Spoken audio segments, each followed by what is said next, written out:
Hello students and welcome back to our YouTube channel with मैं हूं Anshita Jindal, a graduate from Shriram college of commerce New Delhi. और बेटा आज इस वीडियो में हम करने वाले हैं 12th क्लास की बिजनेस स्टडीज का चैप्टर नंबर 4 जो कि रहने वाला है प्लानिंग। तो ऑलरेडी मैं तुम्हें पहले 3 चैप्टर यहाँ पे करा चुकी हूँ and every Tuesday Thursday Saturday 4 बजे तुम्हें हम अकाउंट्स की वीडियो देते हैं एंड 7 बजे तुम्हारी इको बिजनेस की वीडियो इस चैनल पे आती है। पूरे साल तुम्हें बिल्कुल फ्री ऑफ कॉस्ट सबसे बेस्ट सबसे डिटेल कंटेंट हम यहाँ पर देने वाले हैं। चाहे तुम्हें वन शॉट लेक्चर्स चाहिए, चाहे तुम्हें डिटेल कंटेंट चाहिए, चाहे तुम्हें मोस्ट इंपोर्टेंट क्वेश्चन चाहिए, इनफैक्ट बोर्ड्स के टाइम पे रिकॉर्डेड प्लस लाइव सब कुछ हम यहाँ पे प्रोवाइड करवाने वाले हैं। लास्ट ईयर भी अ लॉट ऑफ स्टूडेंट्स हमारे यूट्यूब चैनल से पढ़ के प्लस हमारे पेड कोर्सेज से पढ़कर जो है 99% तक भी लेकर के आए हैं, 98%, 95% बहुत सारे बच्चों के आए हैं, 100 आउट ऑफ 100 तो बिजनेस स्टडीज में पता नहीं कितने ही बच्चों के आए हैं।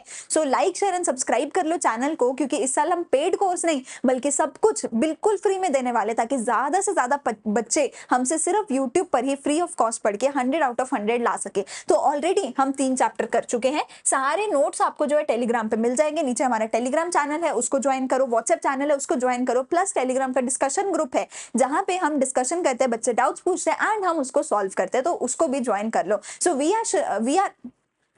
सो we are graduates from Shriram college of commerce. मेरे खुद के 98% रह चुके हैं, आपके अकाउंटेंसी वाले टीचर संयम सर के 100% रह चुके हैं। ठीक है, so like share and subscribe कर दो चैनल को एंड फटाफट से हमारी आज की वीडियो में हम शुरू करते हैं हमारा चैप्टर प्लानिंग।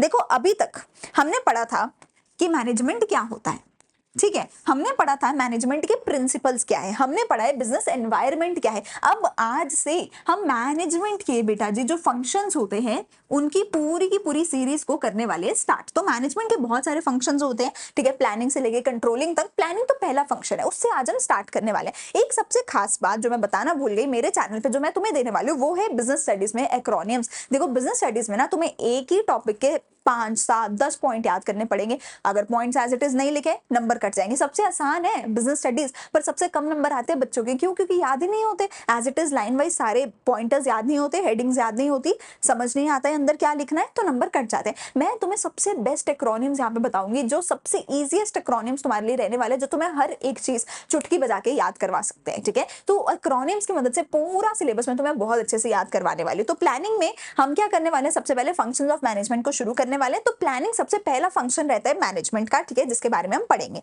ठीक है जी, सबसे पहले देखो प्लानिंग है क्या बेटा। तुम्हें 2 चीजें बिजनेस स्टडीज में याद करनी है, एक डेफिनेशन, दूसरे एक्रोनिम्स जो मैं याद कराऊंगी। प्लानिंग में डेफिनेशन क्या है एज इट इज तुम्हें याद करनी पड़ेगी। एमी हार्ले ने हमें डेफिनेशन दिया, अगर नाम भी याद हो तो बहुत अच्छी बात है, वरना नाम नहीं याद डेफिनेशन से भी काम चला सकते हो। Planning is deciding in advance What is to be done। Advance में डिसाइड करो कि क्या करना है, ये होती है प्लानिंग। इसके अंदर तुम सिलेक्ट करते हो अपने ऑब्जेक्टिव्स को, पॉलिसीज को, प्रोसीजर्स को, प्रोग्राम्स को फ्रॉम अमंग ऑल्टरनेटिव्स। ठीक है, अब देखो क्या है, कहते हैं कि तुम एडवांस में ही ना, यानी कि आज तुम डिसाइड करोगे। क्या डिसाइड करोगे? फ्यूचर के बारे में। तुम आज डिसाइड करोगे कि तुम्हें फ्यूचर में क्या करना है। अब फ्यूचर से रिलेटेड पहले तुम अपने गोल्स को डिसाइड करोगे, अपने पॉलिसीज, प्रोसीजर्स, प्रोग्राम्स को डिसाइड करोगे। ये सब क्या होते हैं, इन सभी एक एक वर्ड का मतलब हम समझेंगे इस चैप्टर में। अभी के लिए तुम क्या कर रहे हो, आज डिसाइड कर रहे हो कि तुम्हें आगे फ्यूचर में क्या करना है, तो तुम एडवांस में ही डिसाइड कर लोगे अपने फ्यूचर के बारे में। ठीक है, क्या क्या डिसाइड करोगे, ये सारी चीजें डिसाइड करोगे। इन सब चीजों का मतलब हम आगे समझेंगे। कैसे डिसाइड करोगे, अलग अलग ऑल्टरनेटिव के बीच में से फाइंड आउट करके कि बेस्ट ऑल्टरनेटिव क्या है। तुम्हारे पास ऑल्टरनेटिव हो सकता है कि तुम घर बैठ के पढ़ाई करो, तुम स्कूल जाके पढ़ाई करो, तुम लाइब्रेरी जाके पढ़ाई करो, तुम मे भी कुछ और कर सकते हो। तुम्हें इन सब ऑल्टरनेटिव्स में से बेस्ट ढूंढना पड़ेगा कि मुझे सबसे अच्छी पढ़ाई तो घर पे होती है। अच्छा, घर पे भी दिन में पढ़ूं, रात में पढ़ूं, सुबह अर्ली मॉर्निंग पढ़ूं, तुम्हें खुद से डिसाइड करना पड़ेगा ये सारे अलग अलग ऑल्टरनेटिव्स में से तुम्हारे लिए सबसे बेस्ट क्या है, और उसको तुम एडवांस में डिसाइड करोगे फ्यूचर के लिए। ठीक है, so deciding in advance what is to be done, पहले ही आज ही डिसाइड करके रख लेंगे हम कि फ्यूचर में हमें क्या करना है। हमारे पास बहुत सारे अलग अलग ऑप्शंस होने वाली हैं, उन सभी अलग अलग ऑप्शंस में से हम डिसाइड करने वाले हैं कोई एक या 2 बेस्ट ऑप्शंस को, 2 भी क्या, यूजुअली हम एक ही, उन सभी ऑप्शंस में से हम डिसाइड करेंगे, चूज करेंगे कि मेरे लिए सबसे बेस्ट ऑप्शन क्या है, उसको इंप्लीमेंट करेंगे अपने फ्यूचर के लिए। तो इंप्लीमेंटेशन आगे वाले फंक्शंस में करते हैं, प्लानिंग में बस तुम क्या करते हो, अलग अलग ऑप्शंस में से चूज कर लेते हो सबसे बेस्ट ऑप्शन क्या होने वाला है फ्यूचर के लिए। ठीक है, फीचर्स क्या है, देखो प्लानिंग के फीचर्स क्या है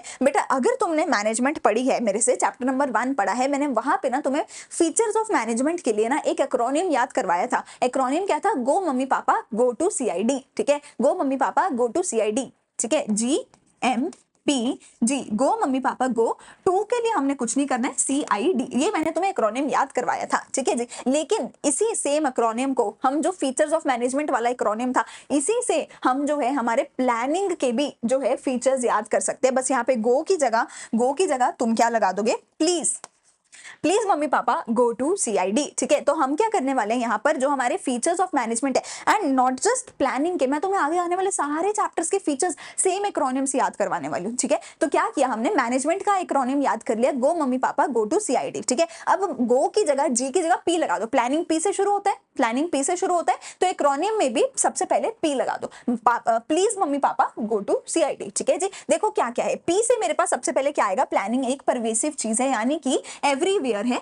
परवेसिव का मतलब क्या होता है, एवरीवेयर, हर तरीके की ऑर्गेनाइजेशन, छोटे ऑर्गेनाइजेशन, बड़ी ऑर्गेनाइजेशन, सरकारी हो, प्राइवेट हो, इंडिया में हो, USA में हो, स्कूल हो, हॉस्पिटल हो, कोई भी तरीके की ऑर्गेनाइजेशन हो, हर जगह प्लानिंग लगती है, तुम्हारे घर तक में लगती है, तो हर जगह प्लानिंग होती है। तो पहले P से मेरे पास क्या आ गया, pervasive, please mummy papa go to CID, तो सबसे पहले P से क्या आ गया, परवेसिव। फिर आएगा M से मेरे पास देखो यहाँ पर क्या है, मेंटल एक्सरसाइज। प्लानिंग क्या है, पूरी तरह से एक मेंटल एक्सरसाइज है। प्लानिंग में ना तुम अपना हाथ नहीं चलाते हो, तुम अपना दिमाग चलाते हो। इसमें तुम कुछ भी जो है करते नहीं हो, ऑन ग्राउंड जाके कुछ भी चीज को इंप्लीमेंट नहीं करते हो, तुम अपने ऑफिस में बैठ के एसी में अपने बैठ के एसी की हवा खाते हुए सिर्फ सोचते हो, कॉपी पेन पे लिख के बहुत सारी चीजों को एनालाइज करके, बहुत सारी ऑप्शंस को एनालाइज करके डिसाइड कर रहे हो, बस बैठ के अपना दिमाग चला के कि हमें ऐसा करना है। तो प्लानिंग कौन करता है, टॉप लेवल पे हमारे जो CEOs, डायरेक्टर्स, ये लोग बैठे होते हैं, वो लोग बैठ के प्लानिंग करते हैं, जिसमें वो सिर्फ मेंटल एक्सरसाइज कर रहे हैं, दिमाग चला के सोच रहे हैं कि क्या करना है और क्या नहीं करना है, ठीक है। फिर मेरे पास आता है, फिर से P आता है। P से मेरे पास आता है कि प्लानिंग एक प्राइमरी फंक्शन ऑफ मैनेजमेंट है।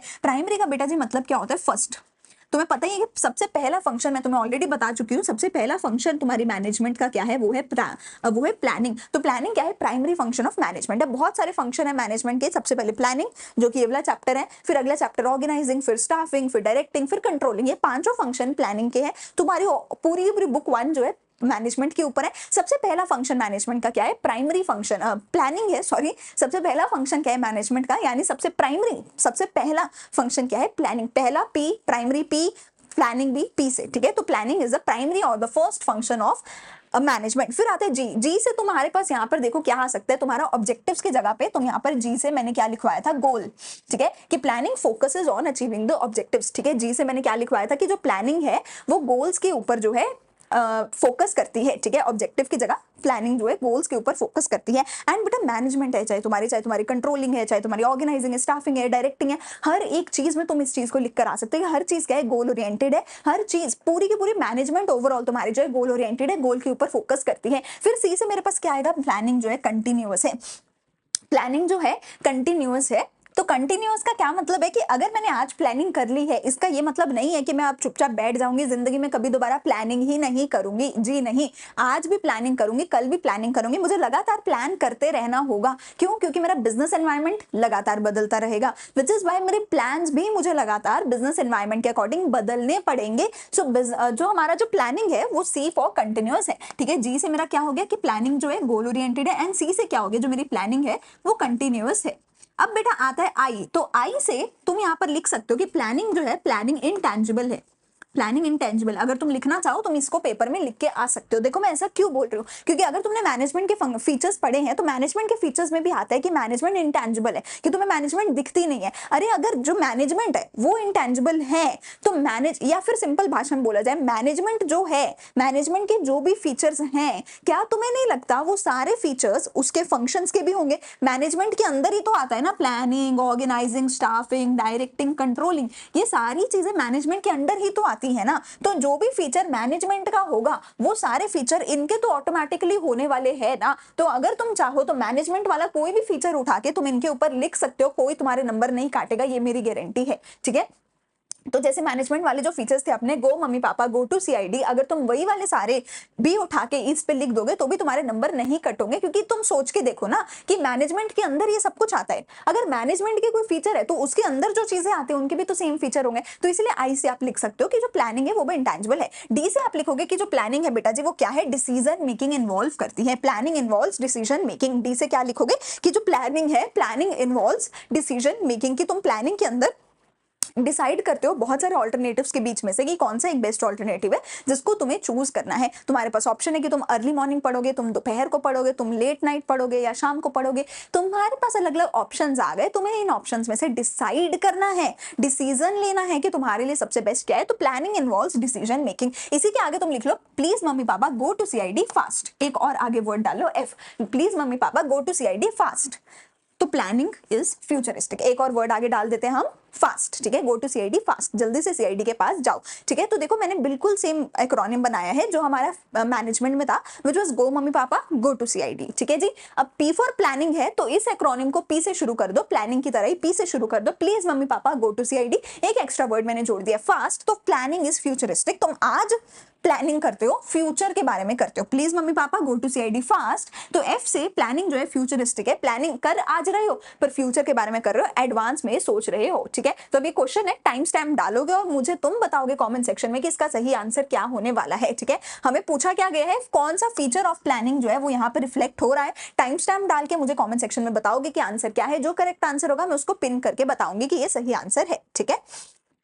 चलो अगला मेरे पास आता है इंपॉर्टेंस ऑफ प्लानिंग की, प्लानिंग की क्या क्या इंपॉर्टेंस हमारे पास रहने वाली है। तो इंपॉर्टेंस में सबसे पहले इंपॉर्टेंस क्या बोलता है, प्लानिंग प्रोवाइड्स डायरेक्शन। जो प्लानिंग है ना भैया वो हमें डायरेक्शन प्रोवाइड करता है कि हमें आगे कहाँ जाना है। तुम सोच के देखो, अगर मैं यहाँ पे खड़ी हूँ, अगर मेरे पास कोई प्लान ही नहीं होगा कि इधर जाना है, इधर जाना है, इधर जाना है या पीछे की तरफ जाना है, तो मैं कैसे जाऊंगी। अगर मुझे पता होगा कि हाँ मुझे दोस्त के घर जाना है तो इधर जाना है, अपने घर जाना है तो इधर जाना है, स्कूल इधर है, ठीक है, मैं पहले से प्लान करके रखूंगी कि मुझे यहाँ जाना है, फिर मैं देख लूंगी कि हाँ ये इधर है तो चलो इधर चलते हैं। अगर मेरे पास प्लान होगा ही नहीं तो मैं एक कदम भी आगे नहीं बढ़ा पाऊंगी, क्योंकि अगर मैं आगे बढ़ाऊंगी तो शायद मैं गलत डायरेक्शन में जा सकती हूँ। तो प्लानिंग मुझे करेक्ट डायरेक्शन बताता है कि हमें फ्यूचर में किस दिशा की ओर आगे बढ़ना है। reduces the risk of uncertainty। अब एक चीज याद रखना, अगर तुम बिजनेस कर रहे हो अनसर्टेनिटी तो रहेगी। अनसर्टेनिटी का क्या मतलब होता है, I don't know, IDK। Uncertainty माने मुझे नहीं पता फ्यूचर में क्या होगा। अब फ्यूचर में कुछ अच्छा भी हो सकता है, फ्यूचर में कुछ बुरा भी हो सकता है। जो अच्छा है मैं उसके लिए भी तैयार नहीं थी, जो बुरा है मैं उसके लिए भी तैयार नहीं थी। लेकिन अगर मैंने अच्छे से प्लानिंग कर रखी होगी तो हाँ मैं 100% तो फ्यूचर को प्रिडिक्ट नहीं कर सकती, क्योंकि फ्यूचर में कब कोहली रिटायरमेंट ले लेगा मुझे नहीं पता। लेकिन मैं थोड़ा थोड़ा तो सोच सकती हूँ कि यार अभी तो है थोड़ी उम्र, अभी तो अच्छा खेल रहा है, अभी तो कुछ मैच लगाएगा, अभी तो कुछ मैच खेलेगा, ठीक है। तो मैं 100% प्रिडिक्ट नहीं कर सकती हूँ, बट अगर मैं अच्छे से प्लान करूंगी तो कुछ हद तक एक्यूरेसी से प्रिडिक्ट कर सकती हूँ, अगर मैंने एनालाइज करके प्लानिंग करा होगा तो, ठीक है। तो प्लानिंग अगर मैं कर लूंगी अच्छे से तो मैं 100% प्रिडिक्ट नहीं कर सकती, पर हाँ कुछ हद तक एक्यूरेट हो सकती हूँ अपने फ्यूचर के बारे में, विच इज वाई मेरी फ्यूचर में जो अनसर्टेनिटीज है उनका जो रिस्क है कुछ हद तक मैं कम कर सकती हूँ। Reduces overlapping and wasteful activities. अगर मुझे प्लान होगा अच्छे से कि इस दिन अकाउंट्स पढ़ूंगा, इस दिन इको पढ़ूंगा, इस दिन बिजनेस पढ़ूंगा, इको के इतने चैप्टर हो गए, बिजनेस का इतना चैप्टर हो गया, मेरा टाइम वेस्ट नहीं होगा, ओवरलैप भी नहीं होगा, अरे ये तो पहले भी कर लिया था, ये सम दोबारा से कर दिए, नहीं ऐसे नहीं होगा। मैं जब अच्छे से सब चीज प्लान करके रखूंगी, मुझे अच्छे से पता होगा किसकी क्या ड्यूटी है, किसने कौन सा काम कितनी टाइम तक करके देना था, मुझे टाइम लिमिट पता होगी, इतने टाइम में इतना काम होना था और हो चुका है, इस दिन ये काम हो जाना चाहिए था, हो चुका है, इस इंसान को ये काम करना था, ये करेगा, मुझे वो सारी चीजें पता होंगी अगर मैंने प्लान करा है। अगर प्लान ही नहीं किया होगा, मुझे पता ही नहीं कौन क्या कर रहा है, कौन कब क्या करेगा, किसने कब तक कितना कर लिया, मुझे कुछ पता ही नहीं होगा। अगर प्लान नहीं होगा तो काम ओवरलैप भी नहीं होगा कि तूने भी वही कर दिया मैंने भी वही कर दिया, ऐसा भी नहीं होगा, और टाइम और पैसा वेस्ट भी नहीं होगा, ठीक है। इनोवेटिव आइडियाज को भी प्रमोट किया जाता है। Planning promotes innovative ideas. Innovative मतलब नए नए अलग अलग आइडियाज को प्रमोट किया जाता है। प्लानिंग में मतलब तुम अपना दिमाग चला रहे हो, तुम्हारे दिमाग से आइडिया आएगा। अगर दिमाग ही नहीं चलाओगे, बिना दिमाग चलाए कुछ भी कर दिया तो इनोवेटिव आइडियाज भी नहीं आएंगे। तो जब प्लानिंग करोगे, अपना दिमाग चलाओगे तो इनोवेटिव आइडियाज आएंगे, ठीक है। प्लानिंग फैसिलिटेट्स डिसीजन मेकिंग, ये मैं पहले भी बता चुकी हूँ कि डिसीजन मेकिंग होती है प्लानिंग में, and it establishes standards for controlling. देखो सीधी बात है, मैंने तुम्हें बोला था तुम्हारे 95% मार्क्स आने चाहिए, मैंने प्लान किया था, क्योंकि मैंने प्लान किया था तो अब अगर तुम्हारे 98 आए तो मैं खुश हो जाऊंगी, अगर तुम्हारे 80 आए तो मैं दुखी हो जाऊंगी, क्योंकि मेरे पास एक प्लान था, मेरे पास एक स्टैंडर्ड था सेट कि 95 आने चाहिए। सोचो अगर मैंने इसको हटा दिया, अगर मैंने इसको हटा दिया, मुझे पता ही नहीं कि कितने आने चाहिए थे, तो अब अगर तुम्हारे 98 आए हैं, मुझे तो भी नहीं पता कि मुझे खुश होने की दुखी होने की, अरे 100% नहीं आए मेरे बच्चे के। तो अगर 98 आए मैं तब भी कंफ्यूज हूँ, और अगर 80% आए मैं तब भी कंफ्यूज हूँ कि अच्छे आए कि बुरे आए हैं। तो मुझे पता तो होना चाहिए ना कि कितने आने चाहिए थे। तो अगर मेरे पास प्लान के लिए एक मैंने प्लान ही नहीं किया। अगर एक स्टैंडर्ड ही सेट नहीं है कि 95 आने चाहिए थे, अच्छा चलो 97 आ गए तो अच्छी बात है, अरे 94 आए हैं तो बुरी बात है ना। अगर मेरे पास प्लान सेट होगा मैं तभी फ्यूचर में जाके कंट्रोल कर सकती हूँ, मैं तभी फ्यूचर में जाके कंपेयर कर सकती हूँ। अगर प्लान सेट नहीं होगा फिर तो किसी के लिए 80 भी बहुत अच्छा है, किसी के लिए 98 भी बहुत बुरा है। So it depends on your plan, ठीक है। चलो लिमिटेशन क्या है, लिमिटेशन के लिए देखो मेरे पास फिर से पहली चीज तो लिमिटेशन को वेरी इंपॉर्टेंट लिख लेना, इसके ऊपर क्वेश्चन आने के ज्यादा चांसेस होते हैं। पूरे चैप्टर में से फीचर्स या इंपॉर्टेंस कम पूछा जाता है, प्लानिंग का लिमिटेशन ज्यादा पूछा जाता है, ठीक है।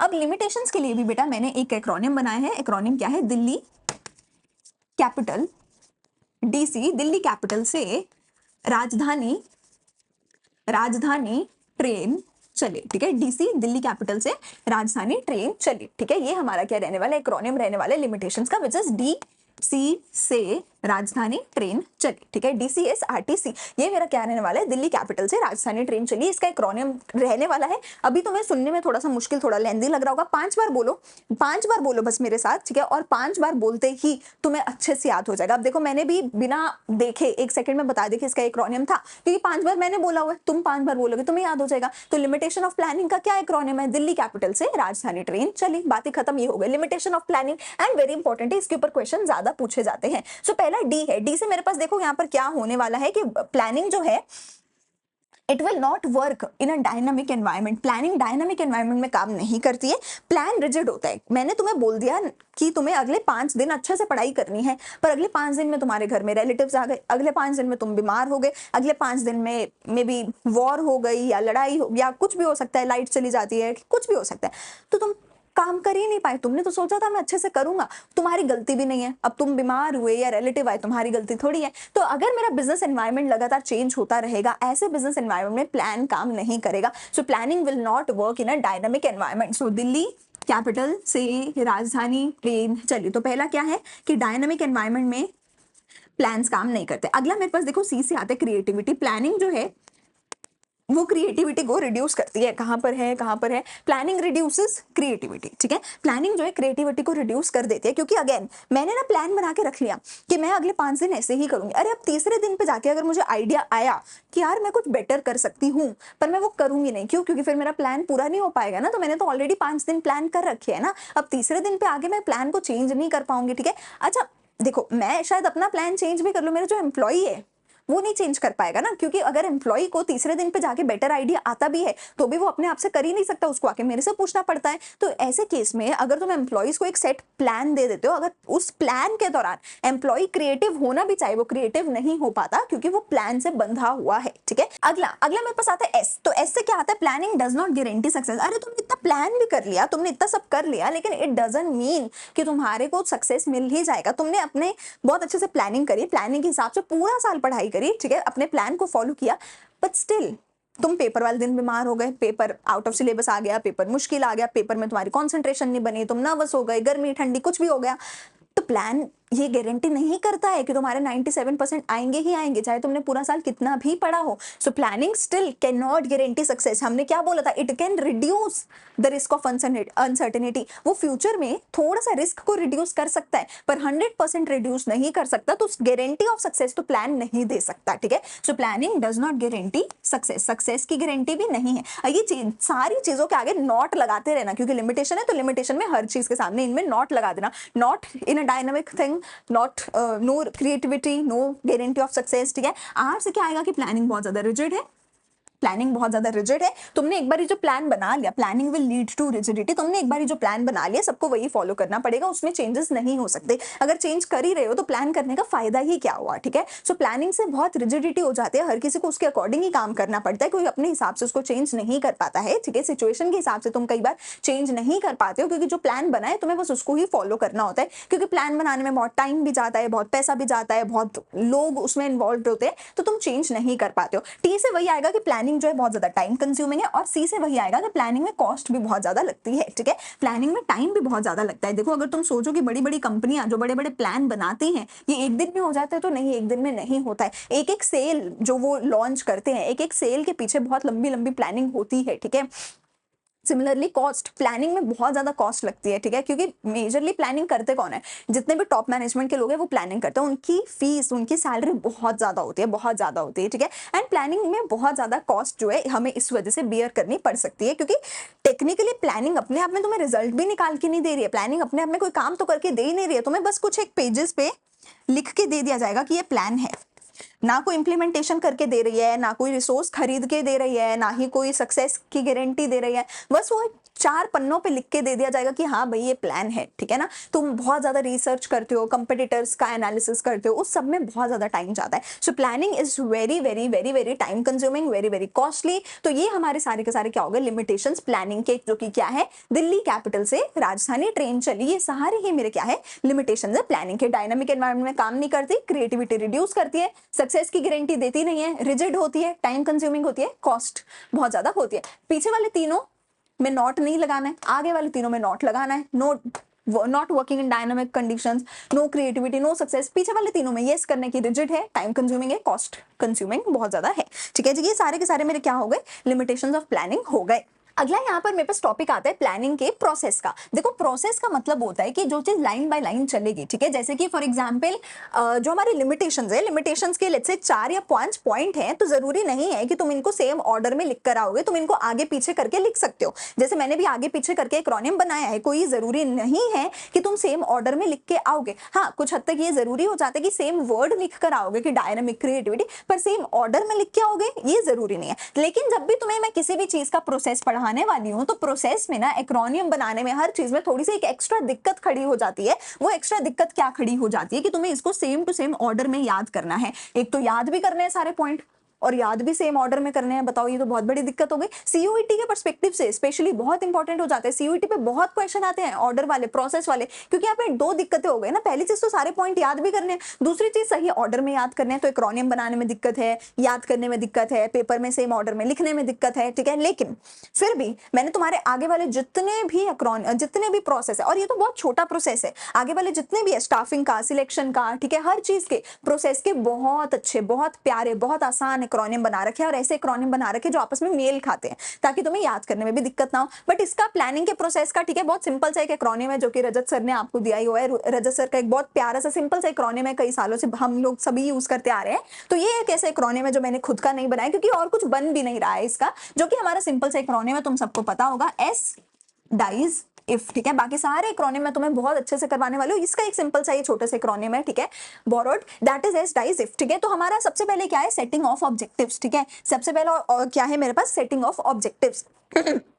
सेटिंग ऑब्जेक्टिव्स में हम क्या बोल रहे हैं कि हमें गोल अच्छे से सेट करना पड़ेगा। हमें क्या करना पड़ेगा, अपना गोल सबसे पहले अच्छे से सेट करना पड़ेगा। जैसे मैं बोलती हूँ मुझे 95% मार्क्स लाने, तो ये मेरा एक गोल है बेटा जी। अगर मेरा गोल ही सेट नहीं होगा, अगर मेरा गोल ही सेट नहीं होगा, तो मैं आगे कुछ भी काम नहीं कर पाऊंगी। अगर मेरा गोल 95% का है, तो मुझे प्लान भी उतना ज्यादा करना पड़ेगा। अगर गोल ही 80% का, तो मुझे प्लान भी थोड़ा कम करना पड़ेगा, ठीक है। सो सबसे पहली चीज मुझे मेरे गोल को सेट करना है, ताकि उस गोल के बेसिस पे मैं आगे सब कुछ कर सकूं। दूसरा आता है डेवलपिंग प्रेमिसेस। दूसरा क्या आता है, सब डेवलपिंग ऑफ प्रेमिसेस। प्रेमिसेस का देखो मतलब क्या होता है, प्रेमिसेस का मतलब होता है अजम्पशंस।